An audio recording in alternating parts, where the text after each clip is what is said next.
Welcome to SportsBeat KC, the Kansas City Star's daily sports podcast. It's Wednesday, May 19th, and I'm Blair Kirchhoff.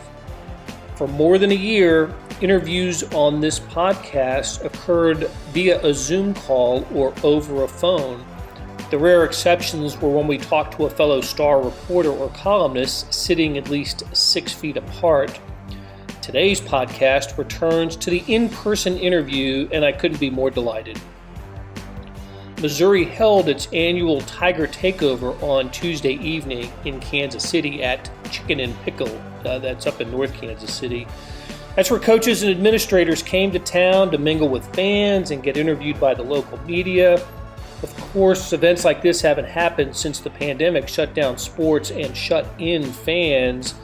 Conversations, at least for the media, occurred only as on Zoom calls, as we said. So this felt great, and I hope it sounds okay. I think it will. You'll hear from Mizzou football coach Eli Drinkwitz, basketball coach Cuonzon Martin, and athletic director Jim Sterk. We spoke to each of them for a few minutes on various topics. You'll hear from Drinkwitz, you'll hear about some of the coaching staff moves that have occurred over the last couple of months. Martin talks about moving on from a team that was shaped around Jeremiah Tilmon and Drew Smith.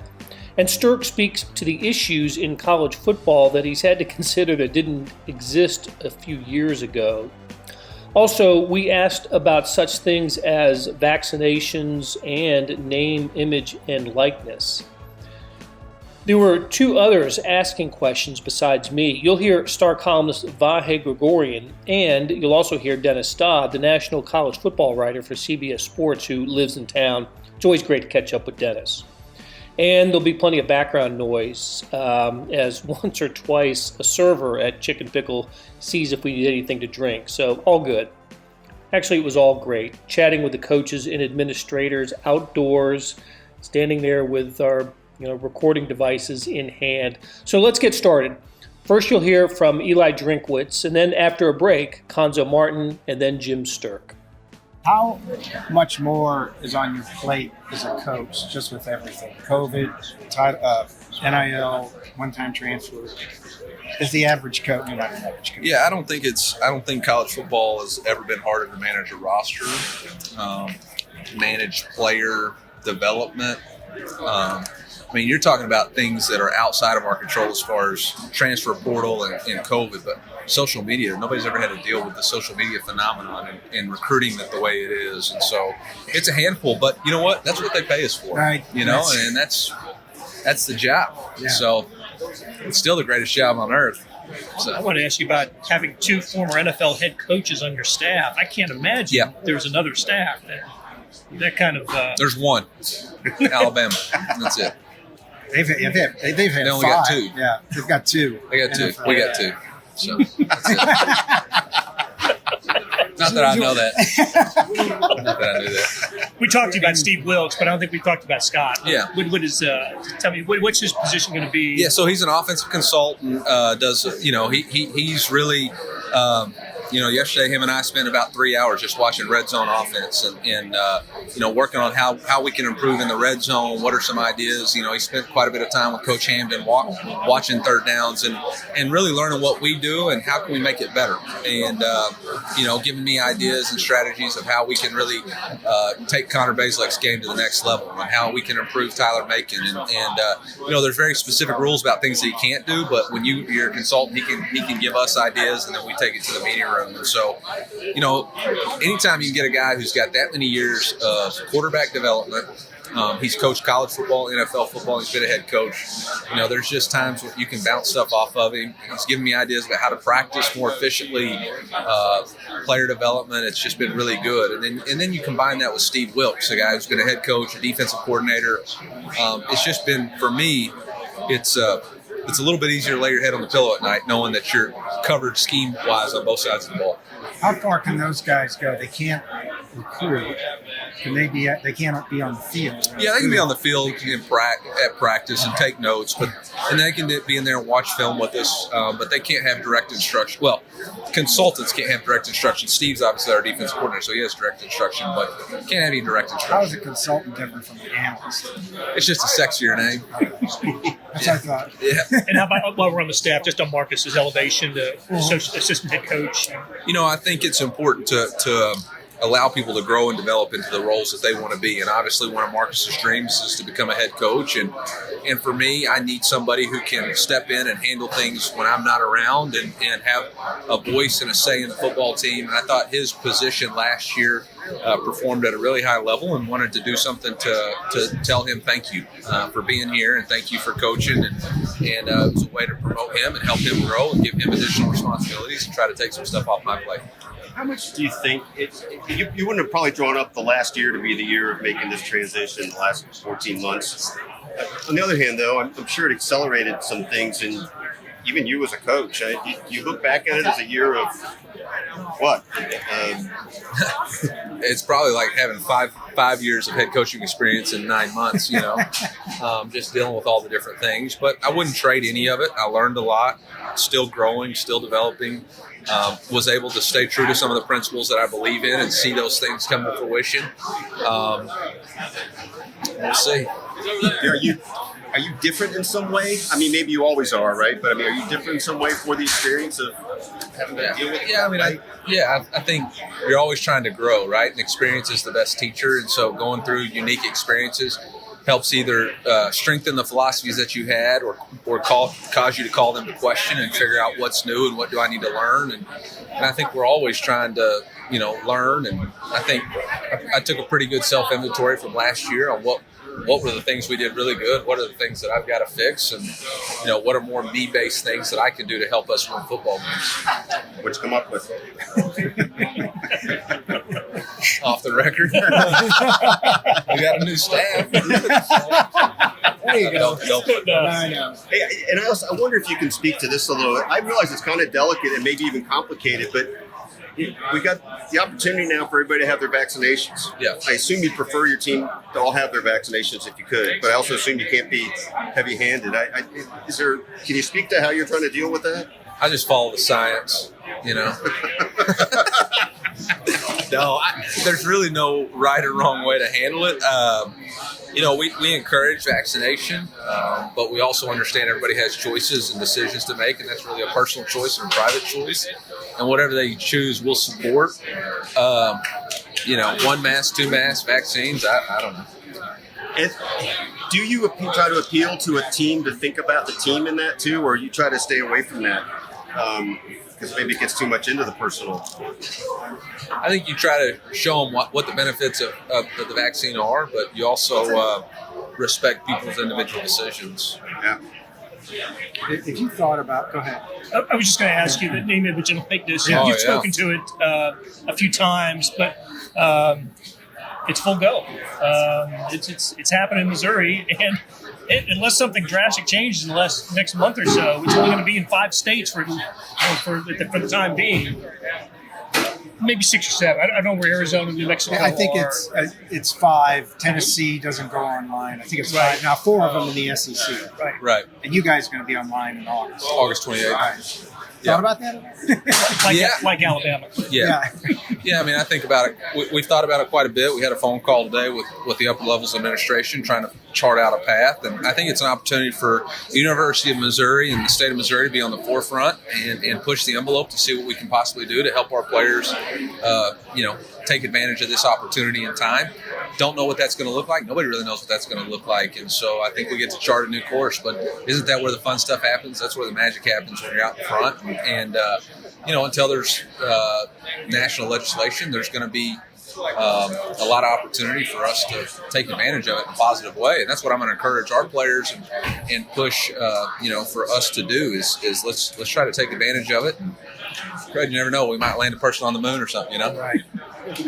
Is it easier, do you think, for somebody young like you than some coach set in their ways that's older going, I can't handle this? Everybody's going to have to handle it. You seem to this or whatever. You got 1 or 2 choices. You Right. can either act like it's not going to happen, or you can embrace it. And it's kind of like COVID last year. Like you can't control the uncontrollable, so you just got to kind of lean into it and see how it plays out.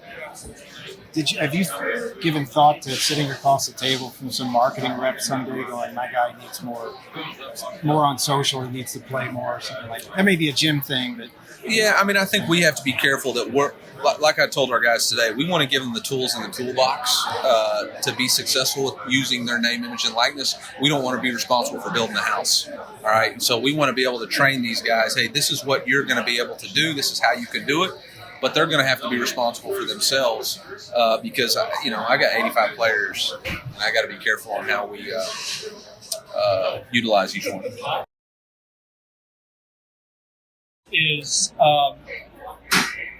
this season, for the first time in a while, you're not going to be able to play through JT, and I'm just wondering how different that's going to be for you guys, and what's the idea there? Or are you still working on it? Well, the thing about Jeremiah has a special place in my heart, one, because of where he come from, and then his growth from a young man into a man.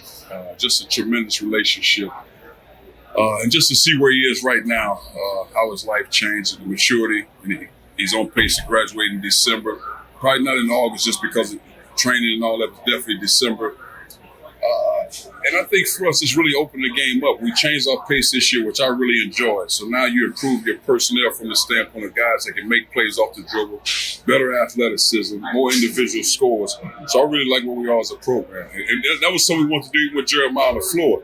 Open that thing up. He gets rebounds, set ball screens, dive to the rim. I think that kind of changed us the latter part of the season when he missed those 2 games because he was big in that when he set ball screen, get to the rim and make plays. But I think with Jeremiah, we'll be able to open that thing up.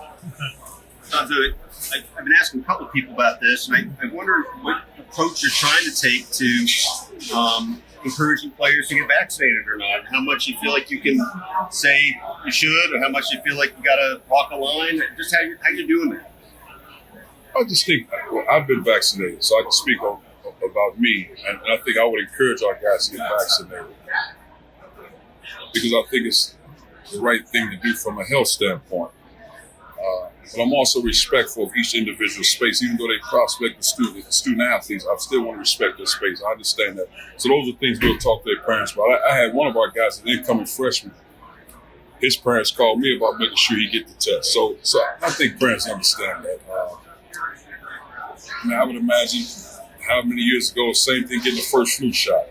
I mean, you have to do it. I think it helps me. I was a cancer diagnosis back in '97, so I'm taking that test, and I took my shots, and I'm good to go now. So I would encourage it, but it wouldn't stop me from playing a guy who didn't take the test. Yeah, is it something you have to put a lot of thought into, or it's kind of like we just encourage it? I think we've had each one of our guys, like all our returning guys, they took the test. They got both their shots in. So if we had a prospect that came on campus, I don't want to do it. What you try to do is you get them counsel, not necessarily for me as a coach, because I'm not a doctor. So you get the trainers and the medical team to say, here's the reason why you probably want to do it, and get his family involved. And if he's adamant about not taking it, then he don't have to take it. I mean, it's not like I'll control his minutes whether or not he takes the test, because that's an individual decision.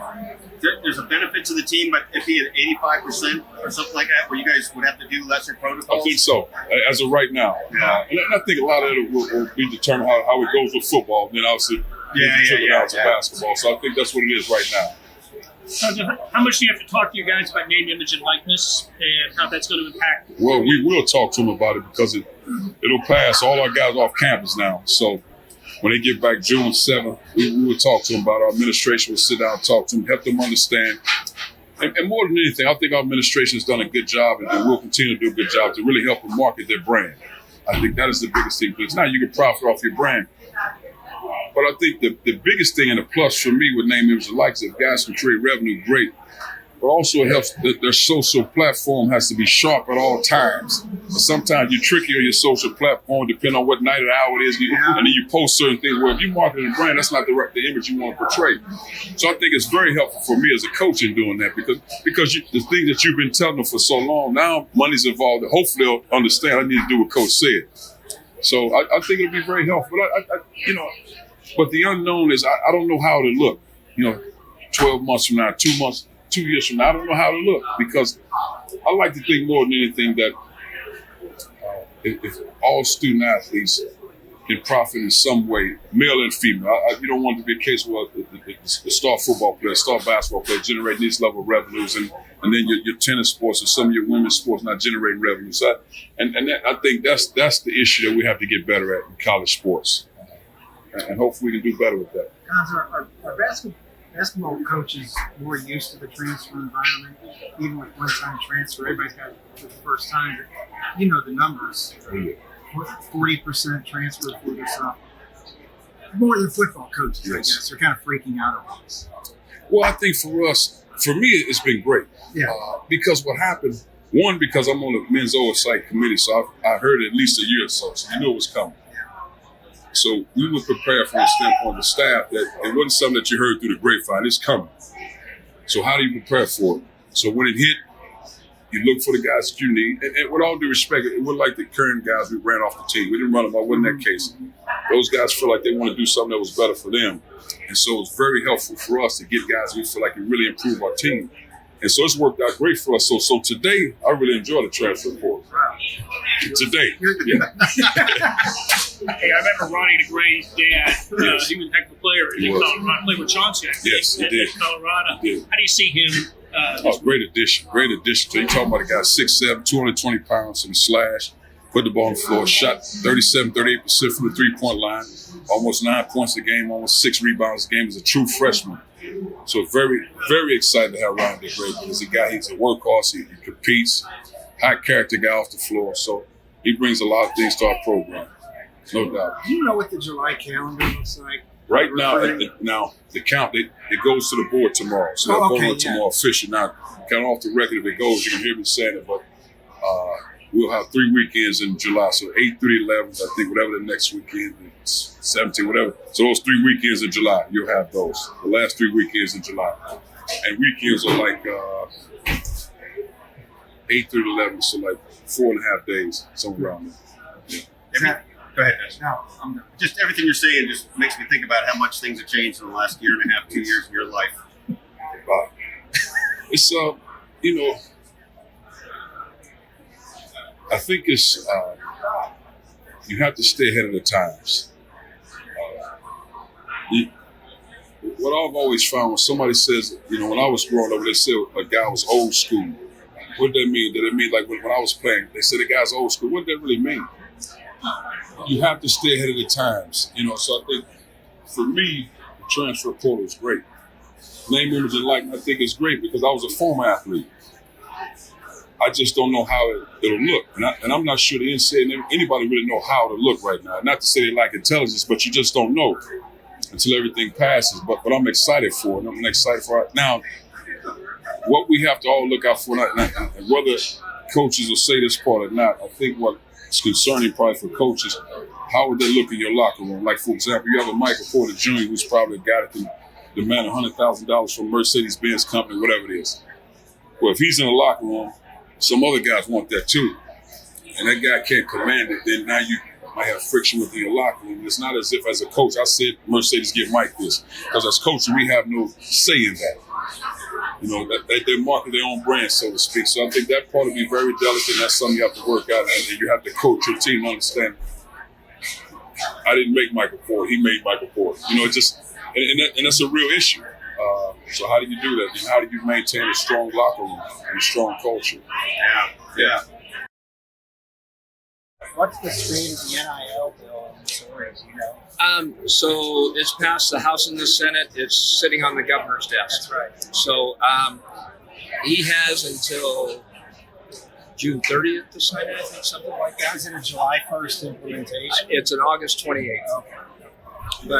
But it shouldn't impact, it shouldn't impact things very much.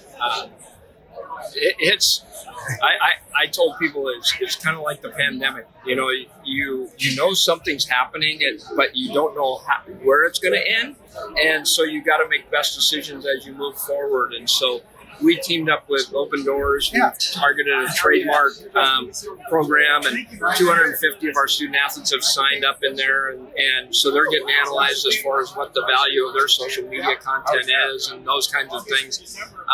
But also help building their brand, and whether they monetize it as a student athlete, it'll help them as they're hired after they graduate. So we felt good about investing in that and creating a program for that as we move forward and take advantage. How different is your job these days with that and everything else? I mean, it's not just NIL, transfer legislation. I should have took with me. I found in my planner, I found graphs of spikes of when they thought that the virus was going to decrease, and over the last year, and I go, I think, when did athletics directors start to look at pandemic graphs and understand what's going on and understand protocols for all of those things? And it's I'll tell you what, I've talked to colleagues. We had a meetings in Phoenix, and the 50-year-olds are going, well, the 40 or 45-year-olds are going, I don't know if I'm going past 50. Right. It's kind of worn everyone out, like that. And luckily, I have 3 daughters and a wife that's active, and I got a granddaughter now. So I feel like, okay, I've got energy and to continue. But it is, it's been an interesting, it's unlike any other time that you've had in your career. You bring up a good point for somebody that's been in their job so long. Do you think this will impact guys, like you said? I've noticed the people retire. I've noticed people retiring. Maybe more than normal. I don't know. We'll see after the end of the summer where it happens. But I know people are thinking about it because of that. Jim, one of those. Go ahead, Blair. No, just to stay on the NIL topic just for a second. 5 of the 6 or 7 states that are prepared to do it for this school year are in the SEC footprint. So I'm just wondering how much behind the scenes work was going on with the university and the legislature to look, or at least some communication. We've got to get this up and going. Well, it was one. No one really. We really started looking at it in January, and we were getting information from the SEC and from our attorneys, also legislative folks of where they think Congress was. And so you really have entities, of the states, you've got Congress, you've got the NCAA, and then you got the Supreme Court ruling on the Alston case that it's not directly impacted, but it's going to have an impact on that. And so I think that's why the NCAA backed out of making a decision, and now they're talking about going back, and then the council said yesterday or whatever they weren't going to, and I don't know where it's going to go. So so the SEC, I think, has been proactive that way and been on where do we need to be. And as we looked at it from Missouri, it was better to have a law that was consistent with our peers than not having a law. That's kind of where we fell, because the NCAA had removed themselves, so there wasn't going to be direction from the NCAA. Speaking of that, of the NCAA removing itself, what is the NCAA right now? if That's better to you right now. Did you see Marco Rubio's comments today? Right. I didn't see that. No, I didn't see that. He basically said he doesn't expect the congressional help, by the time they break on July 30th. And he kind of, at that point, and that's kind of everyone said, it's not. But he said at that point, what is the NCAA really doing? Which a lot of people were thinking in their head, what do they really do? Yeah. Yep. I understand. Okay. Jim, under the COVID aspect of your job, we've just been thinking about this a little bit lately. Like, okay, we're now getting to the point where the vaccinations are commonly available. Many who've wanted them have taken them. Where do you fit into philosophically what your athletes do? I mean, are you able to? There's going to nudge, encourage. What do you do? There'll be encouragement, because more from the standpoint of if a team has 85%, correct me if I'm wrong, Nick, but 85% vaccinations, then they don't have to social, or they don't have the contact tracing after that. So is that an SEC? Oh, wow. SEC, the task force is talking about that, and so they're trying to put some protocol, and they said obviously this could adjust and change and all that, but if it gives kind of incentive to get vaccinated for the fall, and so I think that's what we can do. We can educate, but at the end of the day, it's up to them and their families to decide. There won't be. You can't, I guess, and you wouldn't say if you're not vaccinated, you can't be on the team. I mean, you can't be that draconian. Yeah, and until the way I understand it is, the state law would have to change and say, vaccinations like to require to go to school. You have to have a vaccination. I think the state would have to take a stance on that before we would be able to do that. So really, I mean, I wouldn't say your hands are tied, but I mean, there's superseding elements that. Oh yeah, as this has been through the whole thing, we've had to defer through, the CDC, local health officials, the university, and then the SEC. So we had all those things going on. And maybe I hope this isn't more than you can say, but I mean, I assume you'd prefer people get it. Yeah, I mean, I did. I felt like, and for me, I felt relieved. I'm fine, you. I felt relieved. Just that. Okay, that's a burden I don't have to worry about right now. Although I think there's merit in masking when the cold season. I always because in my job I'm shaking hands and doing all that. The cold season, I don't know. I may mask up. It might happen. Because just think about it. Yeah. I know some people in this group who haven't had a cold in 18 months. 18 months. I told my wife. Right. No, and usually I would have done that. Because I just see people and I shake hands and I may try to fist bump as much as I can.